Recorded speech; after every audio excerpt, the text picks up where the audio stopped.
Welcome to Impact Makers Radio, featuring industry thought leaders sharing problem-solving insights to help grow your business and live the life you love.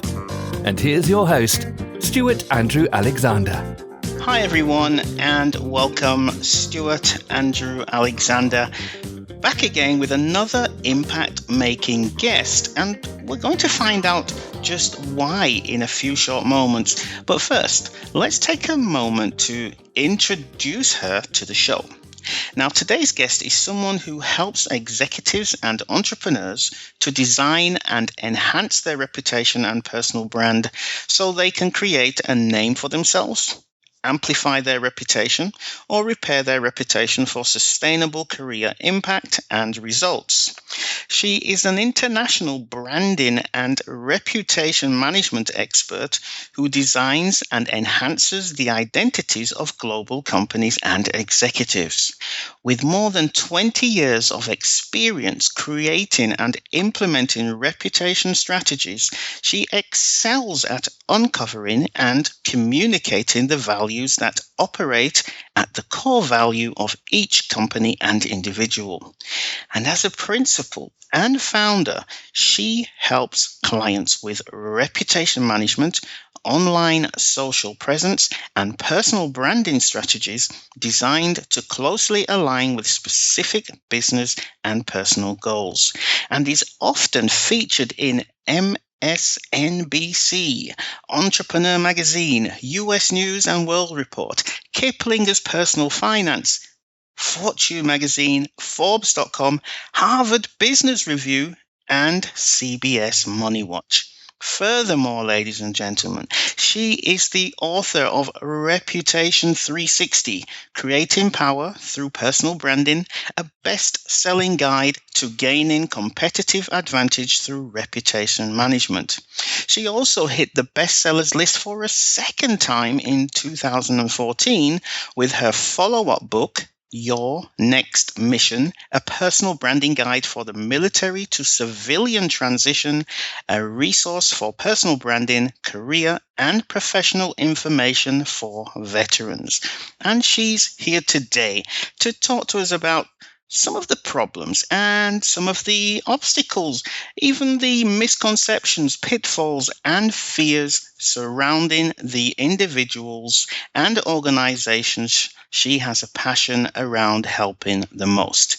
So please, let's welcome her to the show, principal and founder of LIDA360, Lida Citroën. Lida, are you there? Welcome to the show. I am. Thank you so much, Stuart. It's a pleasure to be with you this morning. So, Lida, in your own words, who is it that you help? Who is your perfect prospect? My perfect prospect is an executive or a professional or even an entrepreneur that is really looking to position themselves by using specialized reputation management techniques. So if I were to say who is my ideal client, they're people anywhere in the world, actually, that are interested in enhancing their presence in their target market, maybe redefining their reputation in their industry or their company, or maybe something negative has happened and they need to repair their reputation to make sure their career moves along in the way that they design.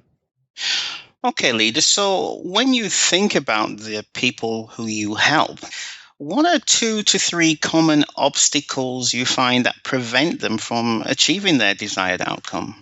That's a great question. I think the first is that they're not seeing the impact or the growth in their career that they really want. So they might have alignment with a passion or a cause, but that alignment isn't showing up in their business. They might feel stuck in their ability to influence those stakeholders who really have the ability to give them that opportunity or leave a significant imprint. I think the second one is a lot of my clients are facing a transition. They might be a CEO who's leaving his or her post to start a new career. Maybe they're a high-profile entrepreneur who wants to take their skills and apply them to a different market. Or they could be an executive who really wants to be known as a thought leader, but hasn't taken advantage of any of those tools. I would say the third category of clients who find me that are facing an obstacle are those people whose reputation has taken a hit. Perhaps they're an executive who got caught up in a scandal and needs help repairing their personal brand.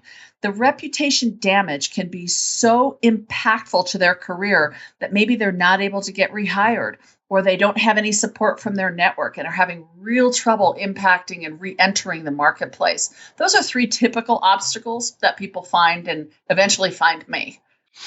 Okay, so when they do eventually find you, Lida, what are 2 to 3 popular misconceptions they may have about the outcomes they want to achieve? Now, these misconceptions, they could be true or not true, but they perceive them to be true. So name us 2 or 3 of those examples, please. Sure. The first one is the perception or misperception that personal branding isn't really that important. And I think a lot of that is outside of the US. Many of my clients are overseas, and a lot of them believe that if they just do good work, if they just keep showing up and they just keep plugging along, that they will get noticed and their career will somehow magically develop into what they dream about. I think the second misconception is that personal branding is somehow bragging. And I think we see that a lot when personal branding gets wrapped up in celebrity branding or even in the concept of political candidate branding. Some of these clients see that the idea of creating an intentional reputation strategy is somehow boastful and it's inauthentic, when in fact it's quite the opposite. And I think the third misconception really is that it's not possible.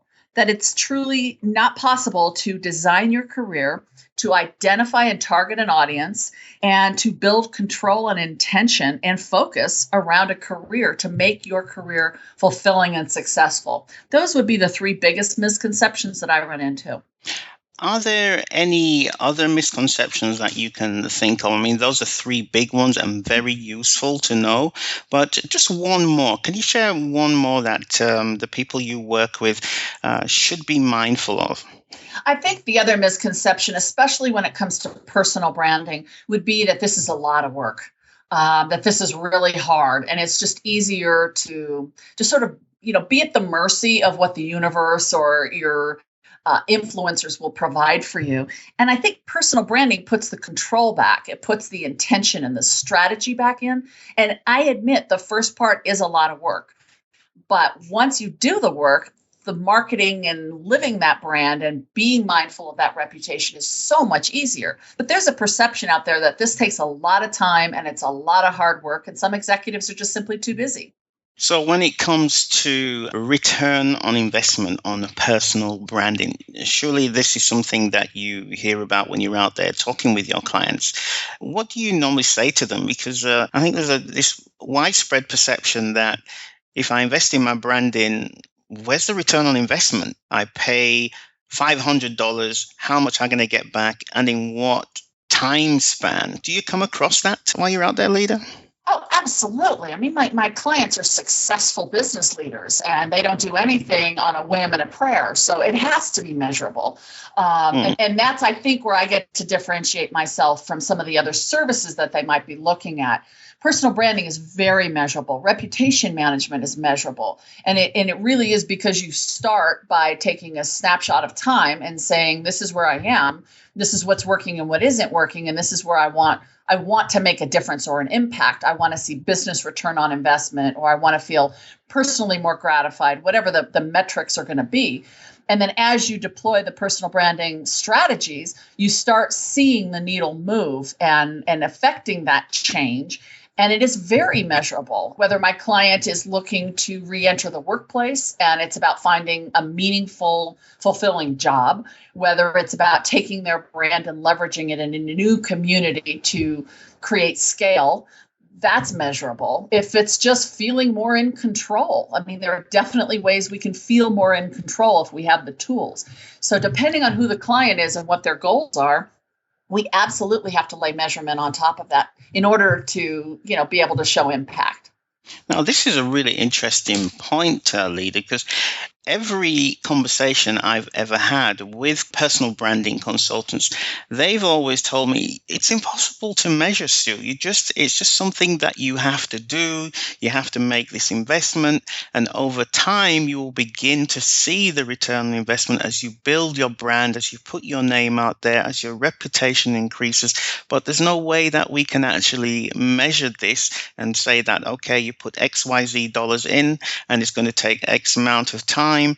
So when I look at it from this perspective, maybe it's a misconception, because this is the first time I'm actually hearing somebody saying with conviction, yes, personal branding is measurable. Please expand a little bit more on this. This is a really interesting point for our listeners.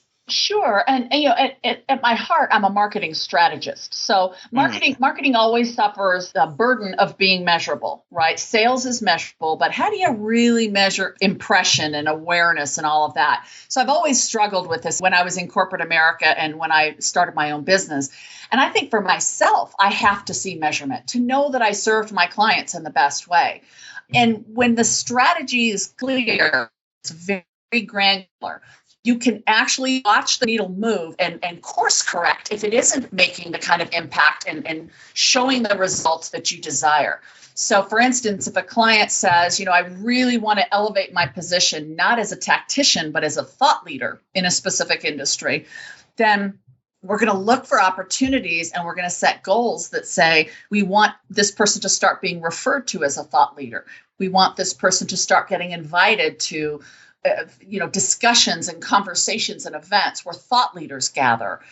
We want this person to start being referred to as a thought leader online and to start, contributing content that is of that quality. And as those benchmarks start getting hit, then you can say with confidence, we've become what we aspired to. So it isn't just giving it time and nurturing and letting it sort of happen organically, even though that's always a part of the process.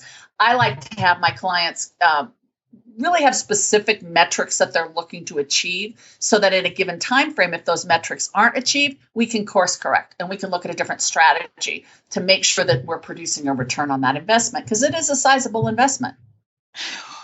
When you think about the individuals you help, the organizations that you help, and those wanting to pursue their goals of enhancing their presence in target markets, redefining their reputation in their industry or company, or even repairing their personal brand to ensure continued career success, when you think about those people and those goals, please share a couple of pitfalls that they should be aware of, they should be mindful of while they're out there trying to pursue those goals. Well, I think the first one is that it's not just about the resume. And I'm very public, whether I'm talking to executives or military veterans, that I think resumes are a part of the equation, but they're not the answer. They are simply a list of what you've done in the past, your successes, your career posts, and your certifications. But I think successful career design requires a little bit of life coaching, a lot of marketing strategy, and the right tools for the right person and the right opportunity. So I think oftentimes what we do is we put too much emphasis on the what and not the who. I think the second pitfall that I run into is that people don't credit perception as much as they should. How I feel about you, how I perceive you to be, often drives whether I will offer you an opportunity. And that's human nature. That's not my position. So how your colleagues, your clients, your vendors, your staff perceive you really does drive the influence that you have. And building influence is a huge opportunity. And you have so much more power than you think. The third pitfall would be that reputation does require consistency. It requires work over a long period of time. Now, my argument is that work becomes so much easier once you figure out who you are.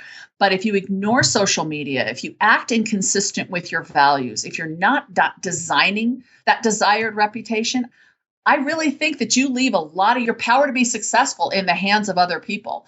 And I'm a control freak. I like to have the control myself. So moving on, in your experience, what are 2 to 3 of the most common fears that prevent the people you work with from achieving their desired goals? Well, I think the first one is the fear of the unknown. When I started doing personal branding back in 2008, really full-time personal branding, it really wasn't talked about. And if it was talked about, we thought about it as, something celebrities and politicians do. And then some people thought it was career coaching or executive coaching. And while it's a little bit of executive coaching, personal branding really empowers my clients to take control over their career and act with intention and consistency. And that might sound a little bit scary because they don't quite know what that means. But it's that level of dynamic accountability and vision setting that really makes it unlike anything else out there. And until more people start doing this, then it is a little bit of that unknown. I think the second fear, as we kind of touched on earlier, is that this sounds like a lot of hard work. But the hard work is up front. The hard work is done with me. So I'm definitely guiding my clients through this. They're not alone. And it creates those systems for self-marketing that do make the ability to have impact easier and much more measurable, which really is the third point. And we've talked about that as well, is, sometimes people fear that personal branding is very hard to measure. And especially if I'm going to go to my board of directors or my company and ask for them to endorse this, I need to know that I can prove something to them, that I can show a result. And reputation management is very measurable when it's done correctly. Okay, Lida. So again, when you think about the people who you work with, the people on an individual basis, the organizations that you work with, when you think about why they would want to achieve the outcomes of enhancing their presence in target markets or repairing their personal brand to ensure continued career success, why would they want to achieve that outcome? And it sounds like an obvious question, but could you just touch on that and maybe just expand on the emotional reasons and also the logical reasons why? Well, and absolutely. I think the clients that hire me, that come to the conversation of reputation management or personal branding, they want to feel empowered. They want to feel intentional and focused about how they show up every day, what they're doing with their career, and the legacy they're going to leave behind. So I'll give you two examples, which are kind of contrarian, but they really highlight the kind of people that are attracted to this. I think the first is someone who gets to a point in their career where they've climbed the corporate ladder, they've had the awards, they've made all the quote unquote successes, and they turn to me and they say, but I don't know what it means. And I don't know that this is really what I'm supposed to do. And I don't know that this is the legacy I want to leave behind. But I was always recruited into better positions. I was always, attracted to more money and more fun and better perks. And so I kept moving in my career. But they get to a point where they say, but is this really what I want? Or do I want to do something that has more meaning and impact to the legacy that I'm going to leave when I eventually leave this earth? I think the second was an interesting client that hired me once, very successful business leader.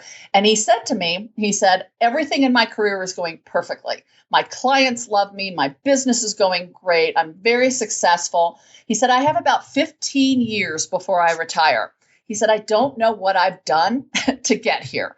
So it happened very organically for him. And he never really paid attention, but he knew in the next 15 years, he didn't want to mess anything up because he wanted to retire in the same place. So our work together was really clarifying his personal brand. So again, he feels that sense of control, that things aren't random and unintentional, that he knows how to show up, he knows what he's doing, and he can replicate that throughout the rest of his career and retire happily. Lida. Yes. Are you having fun? I am having a blast. Can't you tell?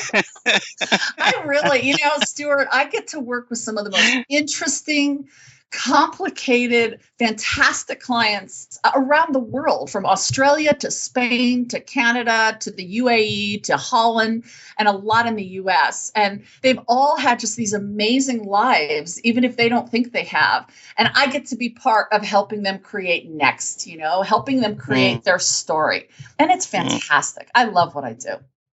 And it's just so obvious that you love what you're doing, because you can just feel the passion coming through as you talk about some of these problems and some of the obstacles and the fears and the misconceptions of the people that you work with. And even, when you talked about some of the emotional and logical reasons why they would want to achieve these desired goals that we've been talking about, it's just so clear that you love what you do and you have a big passion around helping the people that you help the most. So now that that's really obvious, let's talk a little bit about your solution. What is it exactly, Lida? Does it have a name? Does it have a brand? What made you come up with the idea, and what inspired you to help the kinds of people that you work with today? Now, I know that was about 600 questions in one sentence. In short, a little bit about your backstory and how it all came to be where you are today, please. Thank you. Sure. So I left corporate America in 2008, worst economy we'd seen in my lifetime here in the States. And I decided to be an entrepreneur.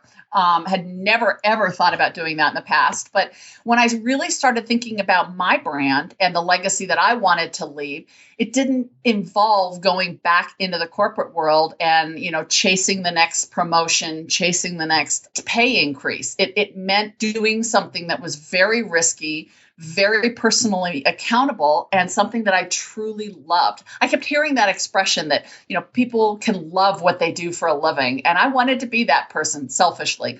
So I started my company really to still support the corporate world and do this thing called personal branding on the side. Well, the personal branding really took off. And before I knew it, I was working with clients around the world. I was speaking on the topic at major events, going in and doing corporate training, because personal branding is the essence of accountability, of leadership, of high potential leadership, of everything that companies try to teach their employees, communications and team building and all of that. So I started this company and it just took off like crazy. What was really cool is in 2009, I learned that the military, when they transition out of service, don't have any of these same skills or the opportunity to learn any of these tools. So I started working with the military as a way of saying thank you. And I've been doing that for 6 years. As you noticed, or as you noted in my introduction, my book became the best-selling guide to helping veterans build their brand. And my story is just starting to develop. So I look forward to the next 10, 20, 30 years of doing this because I won't run out of energy. But you asked me about my process. I want to tell you a little bit about what I do. When I work with a client, we call it the Lida360 personal branding method, and it is certainly an accumulation of everything I've learned in my career, as well as a lot of what I've learned from my clients. And I start out with a client by the first step called discovery. And discovery really is where we assess the current brand.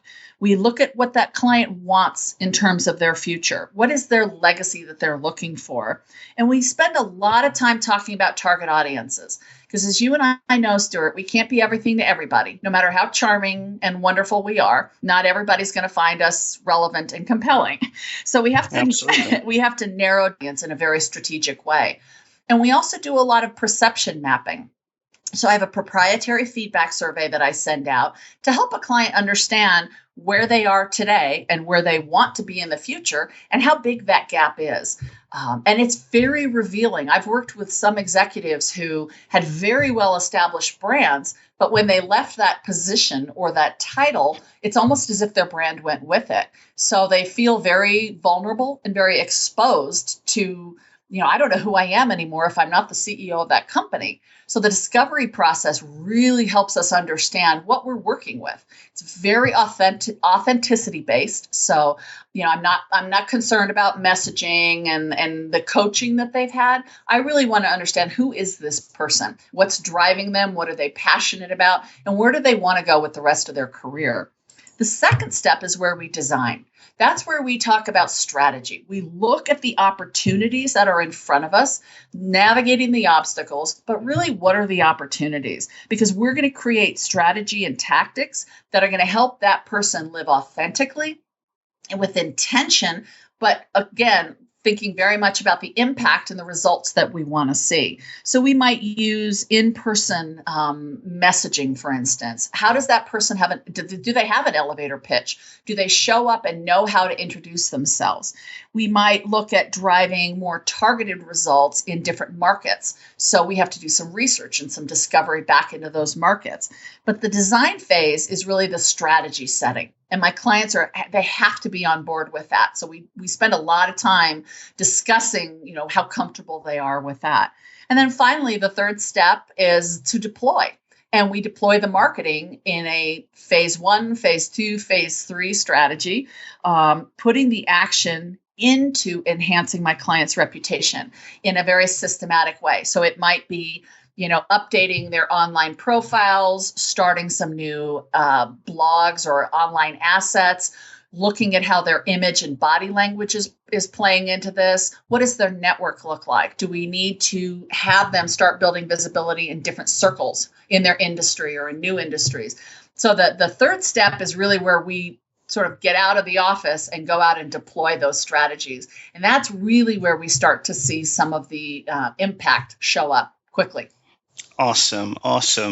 Lida, before I came onto the show today, I was showing one of my friends your online profile. I said, hey, I got an interview today with Lida Citroën. And he was like, damn, she's hot, man. She's hot. And I was like, hey, chill out. She's not only hot, but she's a smart cookie. And you have just proven that hands down. I mean, the information you shared today with us, all joking aside, it's been straight as a die, as we say in England. It's been so concise, and it just hit the nail on the head with every single point, and just really showed just how much you care, and that you're a real, true educator and an advocate for your prospects and clients' success. So with that said, I'm sure anybody who's listening to this show and they're in the market for the things that you can help them with, I'm sure they're going to be asking themselves, something, I want to get in touch with Lida. Maybe you need to bring her in. Maybe it's an HR director or an event organizer or an investor, vendors, or any other types of key business decision makers that are listening to the show and they want to know more Lida. If that's the case, where can they find you? How can they connect with you? Well, my website, simply enough, is Lida360.com, and that's LIDA360.com. I'm also on every social networking platform, from Facebook to LinkedIn to YouTube to Instagram, Pinterest. That's a big part of what I do. So it's pretty hard to not find me online. But my website really houses all of the information and the resources and provides a great way to get in touch with me, Lida360.com.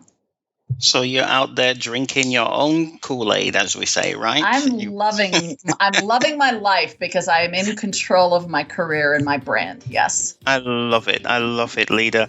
Unfortunately, Lida, we've come to the end of the show. We don't have any more time.